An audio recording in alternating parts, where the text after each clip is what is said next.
বিসমিল্লাহির রহমানির রহিম। আসসালামু আলাইকুম। সুপ্রিয় শিক্ষার্থীবৃন্দ, সম্মানিত অভিভাবক, দর্শক, যে যেখান থেকে ক্লাসটি দেখছেন সকলকে কলসিন্দুর মডেল উচ্চ বিদ্যালয়ের পক্ষ থেকে আজকের অনলাইন ক্লাসে স্বাগত জানাচ্ছি। ক্লাস পরিচালনায় বরাবরের মতো আমি রাহিমা আক্তার, সহকারী শিক্ষক বাংলা, কলসিন্দুর মডেল উচ্চ বিদ্যালয়, পলাশ, নরসিংহ। শিক্ষার্থীবৃন্দ, ছুটির খবর আরো বেড়ে গেল। আমাদের অনলাইন ক্লাস চলমান, সেগুলো তোমরা অবশ্যই কি একটু ফলো করবে, ক্লাসগুলো দেখবে এবং শেয়ার করে দেবে সকলের মাঝে। এভাবে কি আমাদের পড়াশোনার ধারাবাহিকতা অব্যাহত রাখতে হবে। তো আজকে আমি দেখতে পাচ্ছ তোমরা বাংলা সাহিত্য বিষয়ের পাঠ নিব, নবম দশম শ্রেণী ভাষার মাসের সহবাহীকে স্বাগত জানাচ্ছি। ভাষার মাসের শুভেচ্ছা সকলকেই। তাহলে বেশি দেরি না করে আমরা চলে যাই আমাদের আজকের পাঠে। একটা কবিতা দিয়ে শুরু করি। মোদের গরব মোদের আশা আমরি বাংলা ভাষা, মাগো তোমার কোলে তোমার বলে কতই শান্তি ভালোবাসা আমরি বাংলা ভাষা। তো এই বাংলা ভাষাকে নিয়ে একটা কবিতা, ভাষার প্রতি শ্রদ্ধা নিবেদনের একটা কবিতা তোমাদের বইতে আছে, পাঠ্য বই। সেটা হচ্ছে কি, তোমরা নিশ্চয়ই বুঝে গেছো, বঙ্গবাণী কবিতাটি। কে লিখেছে? আব্দুল হাকিম। তা আব্দুল হাকিমের বঙ্গবাণী কবিতাটাই কি আজকে আমার পাঠের বিষয়। আশা করছি তোমরা ক্লাসটি মনোযোগ সহকারে শুনবি।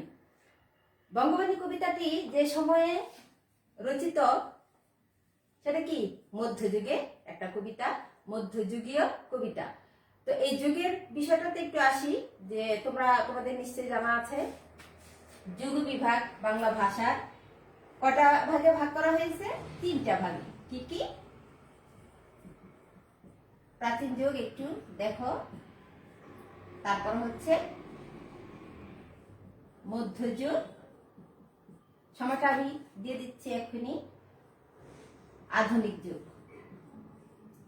যেহেতু এসেছে যে এটা মধ্যযুগীয় কবিতা, সেই জন্য আধুনিক যুগ।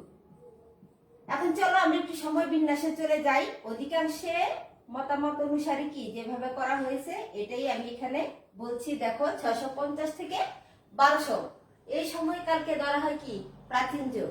তারপরে 1201 থেকে 1800 সাল পর্যন্ত হচ্ছে কি মধ্যযুগ। আর আধুনিক যুগ হচ্ছে 1801 থেকে বর্তমান সময় পর্যন্ত। শিক্ষার্থীবৃন্দ, আশা করছি তোমরা বুঝতে পারছো। এখন এই সময়টা নিয়ে কবি আব্দুল হাকিমের এই সময়টা এখানে খুব কাজে দেবে আমাদের, এই জন্যে এটা উল্লেখ করা। 650 থেকে 1200 প্রাচীন যুগ, তারপরে 1201 থেকে 1800 পর্যন্ত মধ্যযুগ, আর 1801 থেকে বর্তমান এই চলমান সময়কালকে ধরা হয়েছে কি আধুনিক যুগ। তো আব্দুল হাকিমের সময়কালটা যদি আমরা একটু দেখি, তাহলে কি আমরা সেটা ভালোভাবে বুঝতে পারবো। দেখো, ওনার জীবনকাল 1620 থেকে 1690, তার মানে কি উনি মধ্যযুগের মধ্যে ছিলেন। তো এই জন্য কি এটাকে মধ্যযুগীয় কবিতা বলা হয়। তো প্রাচীন যুগে কি সাহিত্যের তেমন কোনো প্রসার ছিল না। মধ্যযুগে সাহিত্য যেটুকু রচনা করা হয়, এটার ভাষাটা দেখে কি তোমরা সেটা একটু উপলব্ধি করতে পারো যে অন্যরকম একটি ভাষায় এই কবিতাটা এখানে রয়েছে। তো সেই সময়ে সাহিত্য রচিত হতো সাধারণত ধর্মীয় কাহিনী ভিত্তিক ছিল। তখনকার সাহিত্য সাধনা ছিল কি ধর্মীয় ভিত্তিক, যেমন বিভিন্ন হিন্দু ধর্মের, ইসলাম ধর্মের, তারপরে ঐতিহাসিক কোনো ঘটনা, যুদ্ধের ঘটনা, এগুলো নিয়ে কি সাহিত্য রচনা হতো। তো আব্দুল হাকিম জন্মগ্রহণ করেন 1620 থেকে 1690। কোথায়? সন্দ্বীপে সুধারামপুর গ্রামে তিনি জন্মগ্রহণ করেন। সন্দ্বীপে সুধারামপুরে জন্মগ্রহণ করেন। এই কবিতাটা যে সময়ে তিনি রচনা করেন মধ্যযুগে, এই জন্য কবিতাটাকে মধ্যযুগীয় কবিতা বলা হয়েছে এখানে। তো ওই সময়ে যে ভাষার প্রতি, নিজের মাতৃভাষার প্রতি যে অটুট দেশপ্রেম তিনি দেখিয়েছেন, অটুট প্রেম দেখিয়েছেন ভাষার প্রতি, নিজের মাতৃভূমির প্রতি, স্বদেশের প্রতি, স্বভাষার প্রতি যে তিনি বলিষ্ঠ উচ্চারণ করেছেন, সেটা কি কবি আব্দুল হাকিমের পূর্বে কেউ সেই বলিষ্ঠতা দেখায়নি। তার লেখায় যেভাবে কি এটা পরিস্ফুটিত হয়েছে, তোমরা এটা কি কবিতাতে দেখতে পারবে। মাতৃভাষার প্রতি ভালোবাসার যে অটুট নিদর্শন, সেটা কি এই বঙ্গবাণী কবিতাটাতে আব্দুল হাকিম আমাদের দেখিয়েছেন। তো আব্দুল হাকিমের আরো কিছু রচনা সম্পর্কে আমরা জেনে নিই। দেখো, ইউসুফ জুলেখা, লালমতি, ছয়ফলমূলক, শিহাবুদ্দিন নামা, কারবালা, নসিহতনামা, নূরনামা ইত্যাদি উল্লেখযোগ্য তার কাব্যগ্রন্থ রয়েছে। তো কারবালার ঘটনা নিয়ে কি লেখা হয়েছে। ইউসুফ জুলেখা কি, এটা আমাদের নবী ইউসুফ আলাইহিস সালামের সাথে জুলেখা বিবি যে গভীর প্রেম কাহিনী, সেটা নিয়ে কি ইউসুফ জুলেখা।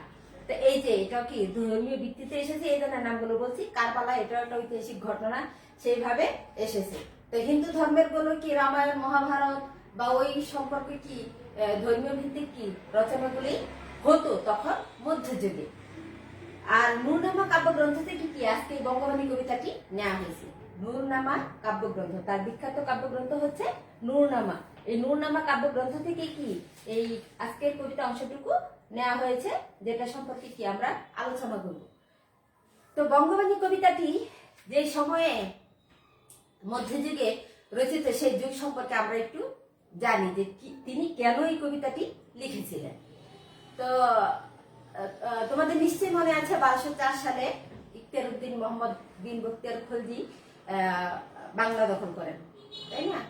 বাংলা বিজয় করেন লক্ষণ সেনকে পরাজিত করে। তো সেই সময় থেকে এই বাংলায় কি হয়, মুসলিম শাসন শুরু হয় এবং সেটা কি প্রায় অনেক সুদীর্ঘকাল সময় ধরে কি সেটা অব্যাহত ছিল, মুসলিম শাসনকাল। তো সেই সময়ে লক্ষণ সেনকে পরাজিত করে যখন তিনি বাংলা দখল করেন এবং এইখানে কি মুসলিম রাজত্ব শুরু হয়, বিভিন্ন সময়ে কি ধারাবাহিক সুলতানি আমল, মুঘল আমল, বিভিন্ন সময়গুলো কি এভাবে ধারাবাহিকভাবে চলতেছিল। এবং তখন কি ভাষার বা সাহিত্য রচনার যে সময়টা, সেটা বলেছি যে ধর্মীয় ভিত্তিক ছিল। তো সেই সময়ে বাংলায় যখন মুসলিম শাসন শুরু হয়, তখন কি আশেপাশে দেশগুলো থেকে কি মুসলিম লোককে আনাগোনা হতে থাকে, শিক্ষিত মুসলিম লোকজনের আনাগোনা হতে থাকে। আর বাংলায় যে উচ্চবর্ণের বা শিক্ষিত লোকজন ছিল, তারা কি সংস্কৃতিতে সাহিত্য রচনা করত। আর মুসলিমদের ভাষা হিসেবে যে আরবি, ফার্সি, তারপর হিন্দি, এই সমস্ত ভাষায় কি তখন সাহিত্য রচনা হতো, বা যেটুকুই সাহিত্য চর্চা হতো সেটা কি ওই ভাষা নিয়েই হতো। তো বাংলার লোকদের ভাষা ছিল, দেশের লোকদের ভাষা ছিল বাংলা। তো তারা কি ওই উঁচু ধরনের যে আরবি, ফার্সিতে যে লেখাগুলো হতো, সেগুলো কি ওনারা বুঝতে পারতেন না। মানে বাংলার লোকেরা কি সেটা বুঝতে পারতো না। কিন্তু সাহিত্য রচনা হতো, যে কয়জন শিক্ষিত বা হিন্দু ধর্মের বলো, তারা সংস্কৃত মনা ছিল, হিন্দু বা মুসলিম উচ্চ শিক্ষিত যারা ছিল, তারা সংস্কৃতে সাহিত্য চর্চা করতো। আর অন্যান্য দেশ থেকে যে আগত মুসলিমরা, তারা কি আরবি, ফার্সি, তাদের ভাষা অনুপাতে কি সাহিত্য চর্চা করতো। তো সেই সময়ে সাধারণ জনগণের ভাষাকে তিনি প্রাধান্য দিয়ে তিনি কি এই বঙ্গবাণী কবিতাটি লিখেছেন। এই কবিতাটি বঙ্গবাণী। এখন বঙ্গবাণী শব্দের অর্থ কথা। বঙ্গ শব্দটা কোথা থেকে এসেছে? বঙ্গ শব্দটা এসেছে বাংলা বা বঙ্গলা থেকে, তাই না? বাংলা বা বঙ্গলা থেকে কি এসেছে বঙ্গ শব্দটি। তো এই বাণী শব্দের অর্থ কি? আর বঙ্গ শব্দ থেকে বাংলা, বঙ্গলা বা এই যে বাঙালি। আর বাণী শব্দের অর্থ হচ্ছে কথা। বাণী শব্দের অর্থ কি? কথা। বাণী শব্দের অর্থ কথা। তাহলে বঙ্গ বলতে বাংলাকে বুঝিয়েছে, বাংলাদেশকে বুঝিয়েছে, বাংলাকে অবিভক্ত ভারতের বাংলা অংশকে বুঝিয়েছে বঙ্গ বলতে। আর বঙ্গদেশের অধিবাসী যারা, তারা কি বাঙালি, আমরা বাঙালি। আর বাঙালিদের কথা হচ্ছে কি বাণী, সেটা হচ্ছে কি বঙ্গবাণী। এইভাবে কি বঙ্গ শব্দ থেকে বাংলা বা বাঙালি বিষয়টা এসেছে। তো শিক্ষার্থীবৃন্দ, আশা করছি তোমরা বুঝতে পারছো বঙ্গবাণী কবিতাটি কোন সময়ে রচিত এবং কেন এই কবিতাটি লেখা হয়েছে, এবং এই কবিতার বিশদ যখন আলোচনা করব তখন কি আমরা আরো বিস্তারিত জানবো। এই কবিতাটিকে ঘিরেই কি আজকে আমাদের ক্লাস। কবি পরিচিতি এই অংশটুকু কি তোমাদের অবশ্যই অবশ্যই ভালো করে মনে রাখতে হবে, কারণ এখান থেকে প্রশ্ন থাকবে, গ্রন্থের নাম দিয়ে থাকবে, তারপরে হচ্ছে আমাদের আব্দুল হাকিম সম্পর্কে কি থাকবে, তিনি কোথায় জন্মগ্রহণ করেছেন, কত সালে জন্মগ্রহণ করেছেন, কত সালে তিনি মৃত্যুবরণ করেছেন, তারপরে তার লেখায় যে অনুপম ব্যক্তিত্বের পরিচয় পাওয়া যায় সেটাও কি প্রশ্ন হতে পারে, যে তার লেখায় কিসের পরিচয় পাওয়া যায়, অনুপম ব্যক্তিত্বের পরিচয় পাওয়া যায়। আর উল্লেখযোগ্য গ্রন্থগুলো সেগুলো কি তোমাদের নামগুলো একটু ভালো করে মনে রাখতে হবে। এই হচ্ছে আমাদের বঙ্গবাণী কবিতাটির প্রেক্ষাপট, যে সময় তিনি লিখেছেন, এবং আব্দুল হাকিম সম্পর্কে আমি বললাম। তো এখন চলো আমরা কবিতাটিতে চলে যাই, যে বঙ্গবাণী কবিতায় কবি কি বলতে চেয়েছেন। সাধারণ মানুষের মধ্যযুগে সাধারণ মানুষের ভাষাকে সম্মান জানিয়ে তিনি কি সেই ভাষায় সাহিত্য রচনা করে কি একটা অতুল দৃষ্টান্ত স্থাপন করেছেন সেই সময়ে। এটা কি বিষয়টা আমরা যতটা সহজভাবে ভাবছি এখন, ততটা কি সহজ সে সময় ছিল না, যে আরবি ফার্সি বা সংস্কৃত এই ভাষা, যে ভাষাগুলোতে সাহিত্য চর্চা হতো, তার বাইরে গিয়ে সাধারণ মানুষের ভাষাকে তিনি সম্মান জানিয়ে যে সাহিত্য রচনার দৃষ্টান্ত স্থাপন করেছেন, সেটা কি অবশ্যই একটা বিরল ঘটনা। তো এইখানে কবিতার অংশ কিছু আমি লিখেছি, দেখো। এই যে তিনি এখানে বলেছেন যে মাতৃভাষার প্রতি এমন গভীর ভালোবাসা নিদর্শন ইতিহাসে এক বিরল দৃষ্টান্ত এবং পরবর্তী প্রজন্মের জন্য এক কালজয়ী আদর্শ। যে মাতৃভাষার প্রতি তিনি যে সম্মান জানিয়েছেন সেটা কি একটা অতুল দৃষ্টান্ত। আর ভাষা, বাংলা ভাষার ইতিহাস আমাদের সকলেরই জানা আছে, যে এই ভাষার জন্য কি জীবন দিতে হয়েছে, রক্তের বিনিময়ে কি আমরা এই মাতৃভাষা পেয়েছি। বাংলা ভাষা বাংলাদেশে বাঙালিদের জন্য বাংলা ভাষার যে দৃষ্টান্ত, সেটা কি ওই সময়ের পরেও কি এটা অব্যাহত ছিল, যে ভাষার জন্য পৃথিবীর বুকে আর কোনো জাতিকে কি প্রাণ দিতে হয়নি, বাঙালিকে প্রাণ দিতে হয়েছে।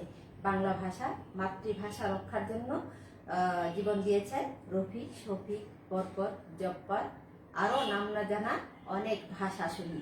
তো তাদের আত্মার প্রতি বিনম্র শ্রদ্ধা আমাদের সবসময়, এবং ভাষার প্রতি কি, যে মাতৃভাষার প্রতি, মাতৃভূমির প্রতি যে ভালোবাসা আমাদের প্রদর্শন করতে হবে, সেটাই কি আব্দুল হাকিম শিখিয়েছেন এবং এই কবিতায় লিখেছেন।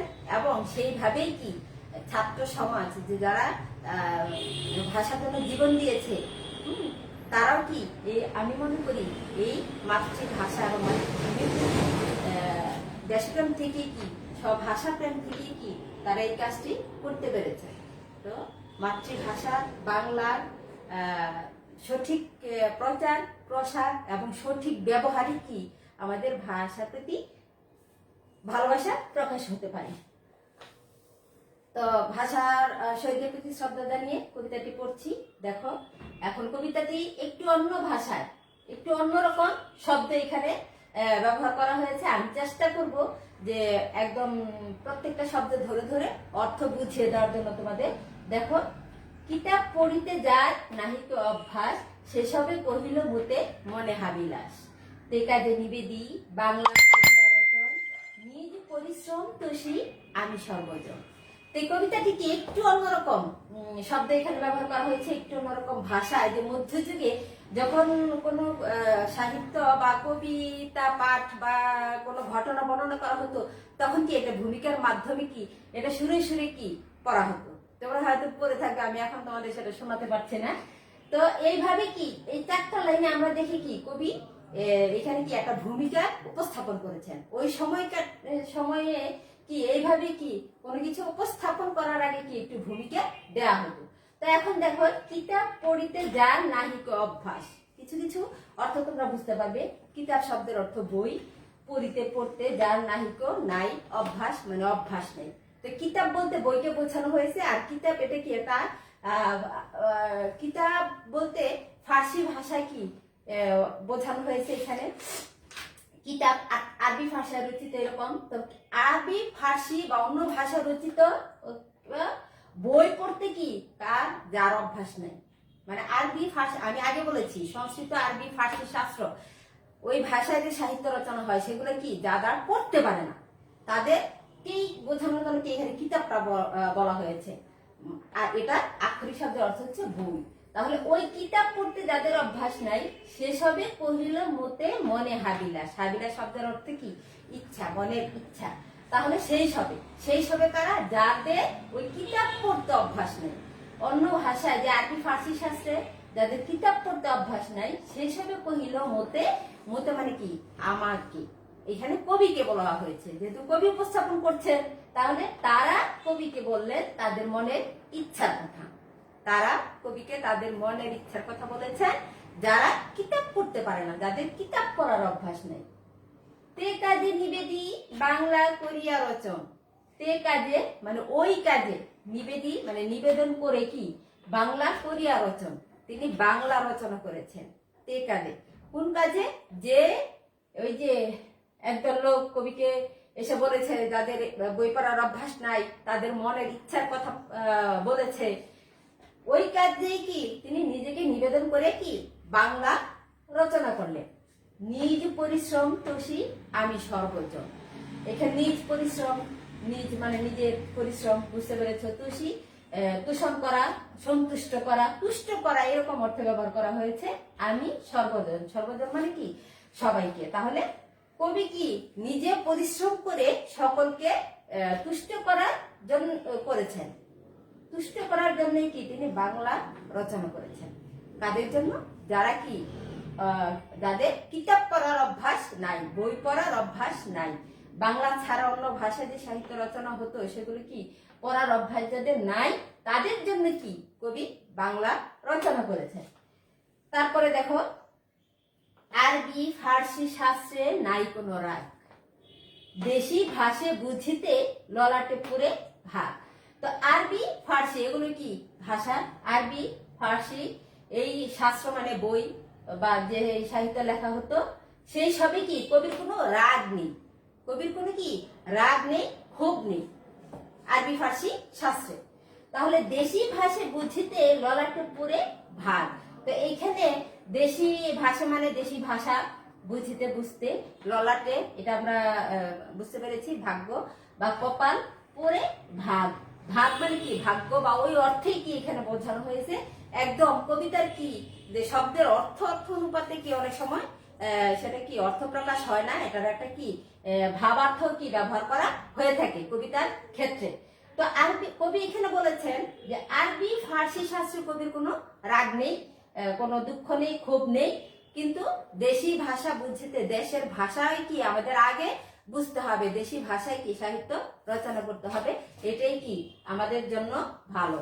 দেশি ভাষার প্রতি কি তিনি এই বিরল ভালোবাসা প্রকাশ করেছেন। তারপরে দেখো, আরবি ফার্সি হিন্দে নাই দুই মত, যদি বা লিখয়ে আল্লাহ নবী সিফত।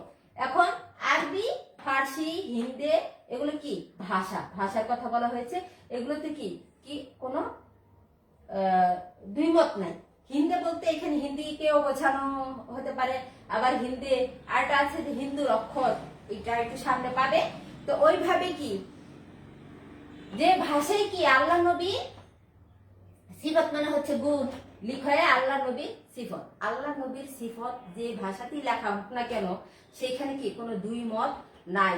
যে আরবি ফার্সি শাস্ত্রে এগুলো কি ধর্মীয় ভিত্তিক সাহিত্য, সাহিত্য সাধনার যুগ ছিল মধ্যযুগ।